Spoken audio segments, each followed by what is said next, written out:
Hi, everybody. My name is Sophia, and I'm here from Aarhus Feminist Reading Group.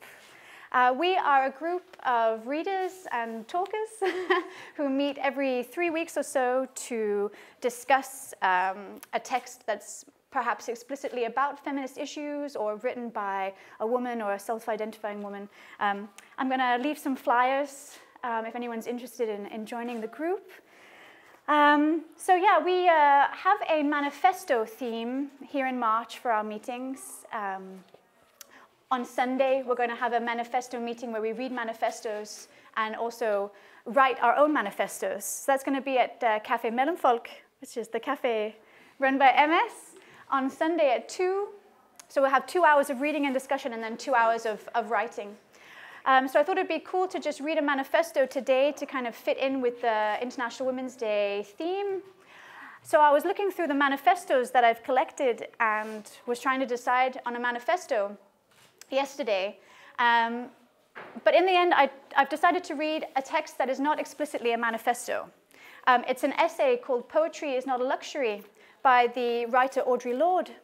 She was a really critical and important feminist in the second wave of feminism in the US.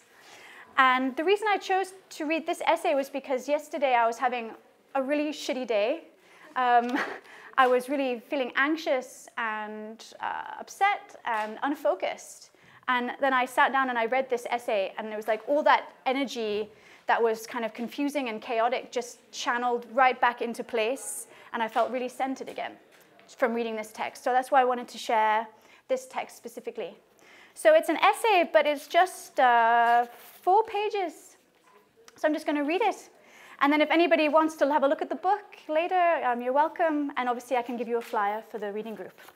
So I'll just go ahead and read. The quality of light by which we scrutinize our lives has direct bearing upon the product which we live and upon the changes which we hope to bring about through those lives. It is within this light that we make form those ideas by which we pursue our magic and make it realized. This is poetry as illumination, for it is through poetry that we give name to those ideas which are, until the poem, nameless and formless, about to be birthed but already felt.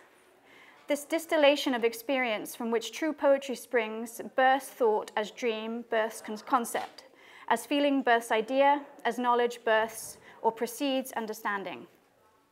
As we learn to bear the intimacy of scrutiny and to flourish within it, as we learn to use the products of that scrutiny for power within our living, those fears which rule our lives and form our silences begin to lose their control over us. For each of us as women, there is a dark place within, where hidden and growing our true spirit rises, beautiful and tough as chestnut, stanchion against your nightmare of weakness and of impotence. These places of possibility within ourselves are dark, because they are ancient and hidden. They have survived and grown strong through that darkness.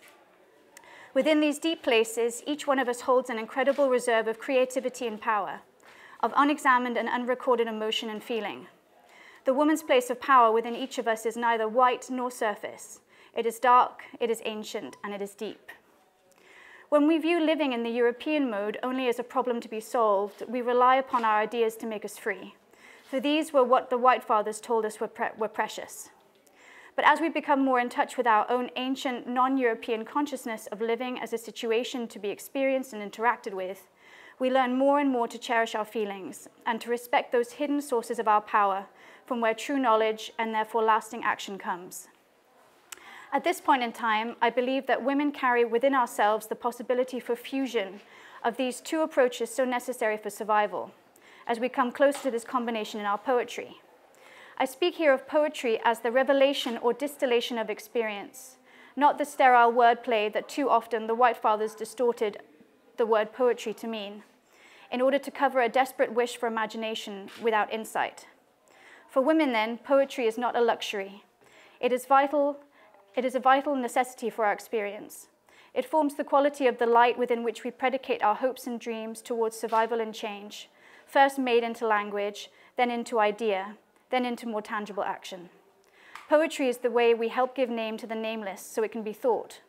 The farthest horizons of our hopes and fears are cobbled by our poems, carved from the rock experiences of our daily lives. As they become known to and accepted by us, our feelings and the honest exploration of them become sanctuaries and spawning grounds for the most radical and daring of ideas. They become a safe house for that difference so necessary to change the conceptualization of any meaningful action.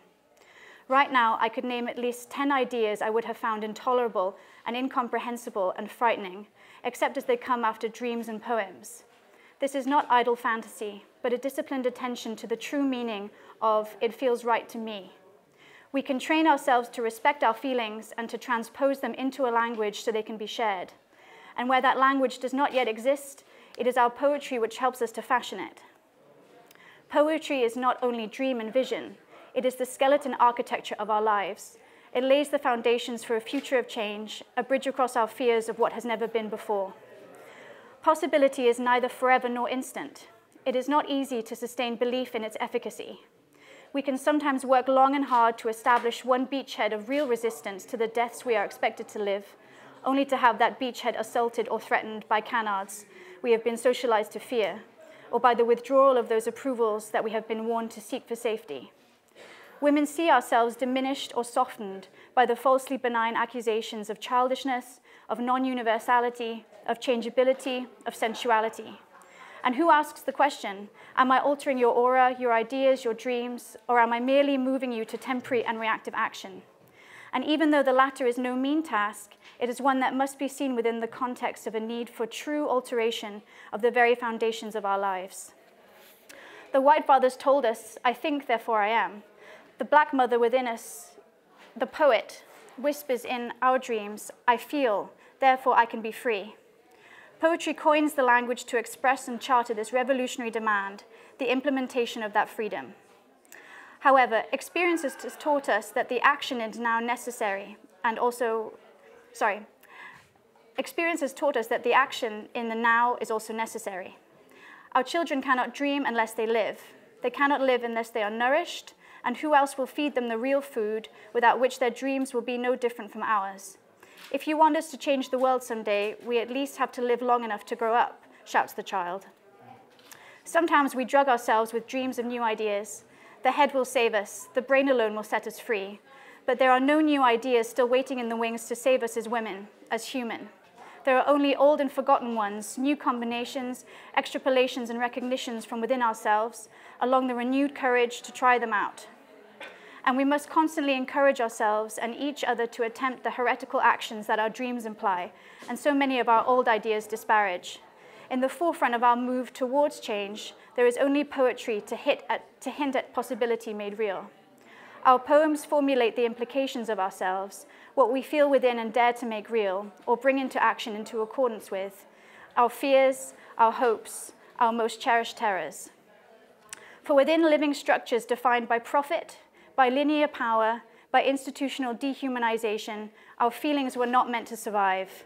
Kept around us as unavoidable adjuncts or pleasant pastimes, feelings were expected to kneel to thought as women were expected to kneel to men. But women have survived as poets, and there are no new pains. We have felt them already. We have hidden the fact that in the same place where we've hidden our power.